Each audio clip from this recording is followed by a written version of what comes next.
అంటే గర్భిణీ స్త్రీలు కానీ ఈ సర్గల్ని పారాయణ చేస్తే తప్పకుండా వాళ్ళకి సంతానం కలుగుతుంది, సంతానం ఉత్తమమైన సంతానం కలుగుతుంది, ఎటువంటి సమస్యలు లేకుండా వాళ్ళకి ప్రసవం అవుతుంది.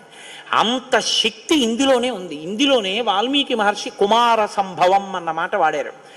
పెద్దవాళ్ళు ఏం చెప్తారంటే, వాల్మీకి మహర్షి అసలు ఎప్పుడూ ఫలశ్రుతి చెప్పరు, ఈ సర్గ చదివితే ఇది వస్తుందని చెప్పరు. అట్లాంటి వాల్మీకి మహర్షి గంగావతరణానికి షణ్ముఖోత్పత్తికి ఫలశ్రుతి చెప్పారు. అత్యంత శక్తివంతమైన ఘట్టాలలో షణ్ముఖోత్పత్తి ఒకటి.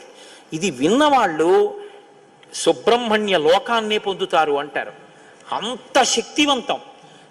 ఇందులో కుమార సంభవం అన్న మాట వాల్మీకి మహర్షి వాడారు. దీన్నే కాళిదాస్ గారు తీసుకున్నారు. తీసుకుని కుమార సంభవం అన్న గ్రంథాన్ని ఆయన ఆ పేరుతో